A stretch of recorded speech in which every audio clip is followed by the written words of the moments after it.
Kashmir issue নিয়ে চিরশত্রু পাকিস্তানের সাথে যখন যুদ্ধের মেজাজে ভারত, তখন খানিকটা দূরে দাঁড়িয়ে মুচকি হাসছে চীন। সাম্প্রতিক অতীতে ভারত সীমান্তে পাকিস্তানের সাথে যতগুলো সংঘাতে জড়িয়েছে তার চেয়ে বড় এবং বেশি সংখ্যক সংঘাত হয়েছে চীনের সাথে। অন্যদিকে পাকিস্তান চীনের সবচেয়ে ভালো বন্ধু। ফলে ভারত যদি পাকিস্তানের সঙ্গে যুদ্ধে যায় তবে তাদের একই সঙ্গে চীনেরও মোকাবিলা করতে হবে। এরই মধ্যে পাক JF-17 যুদ্ধ বিমানের জন্য চীন পাঠাতে শুরু করেছে মহাশক্তিশালী দূরপাল্লার ক্ষেপণাস্ত্র। যুদ্ধে ভারতকে মোকাবিলায় শাহবাজ শরীফের ঘনিষ্ঠ মিত্র শি জিনপিং সব ধরনের শক্তি সরবরাহ করবেন বলে ধারণা করা হচ্ছে। প্রতিরক্ষা সংক্রান্ত সূত্রগুলো বলছে, বেশ কিছুদিন আগেই ভারতীয় রাফালের সঙ্গে পাল্লা দিতে J-10C যুদ্ধ বিমান ইসলামাবাদকে দিয়েছে বেইজিং। যুদ্ধের উত্তেজনার মধ্যে এবার পাকিস্তানের জন্য PL-15 ক্ষেপণাস্ত্র পাঠাতে শুরু করেছেন শি জিনপিং।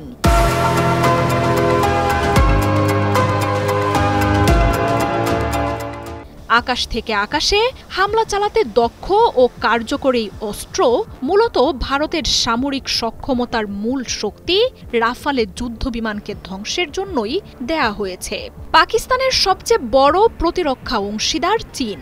দুই দেশের যৌথভাবে তৈরি JF-17 যুদ্ধ বিমান আসন্ন এই যুদ্ধের সবচেয়ে বড় খেলোয়াড় হয়ে উঠতে পারে।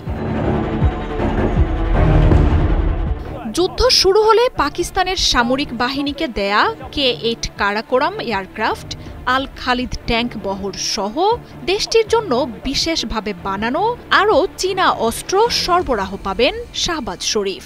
ভারতের আক্রমণ ঠেকাতে শি জিনপিংয়ের দেশটি আকাশ প্রতিরক্ষা ব্যবস্থাও সরবরাহ করবে বলে তথ্য উঠে আসছে। চীন থেকে নিজেদের বেশিরভাগ নিরাপত্তা সরঞ্জাম কেনার পাশাপাশি সাম্প্রতিক সময়ে দেশটির অপ্রতিরোধ্য পিপলস লিবারেশন আর্মির সাথে বেশ কিছু মহড়াও করেছে পাকিস্তানি বাহিনী। ভারতের সাথে সংঘাত পরিস্থিতিকে মাথায় রেখে চালানো সেসব মহড়া পাকিস্তানি সেনাদের এগিয়ে রাখবে বলেই ধারণা করা হচ্ছে। কূটনৈতিক ও সামরিকভাবে বিশ্ব পরাশক্তি চীন ভারত পাকিস্তান যুদ্ধের মোড় ঘুরিয়ে দিতে পারে। তাছাড়াও ভারতের সাথে থাকা সীমান্তগুলোতে সম্প্রতি চাপ বাড়িয়েছে শি জিনপিংয়ের সেনারা। আর এই নিয়ে এমনি দিশেহারা নরেন্দ্র মোদী।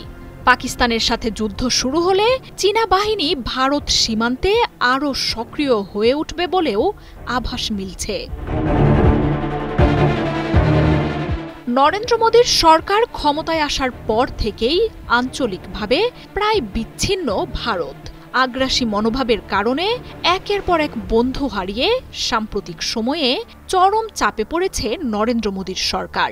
উগ্র জাতীয়তাবাদী নীতির আড়ালে ভারত সীমান্তে বেশ কয়েক বছর ধরেই চীন ও পাকিস্তানের প্রভাব বাড়ছিল। এমনকি চীন এরই মধ্যে ভারতের সীমান্তের অনেকখানি জায়গা দখলে নিয়েছে বলেও খবর উঠে আসছে। মার্জিয়া উপমা, ৭১।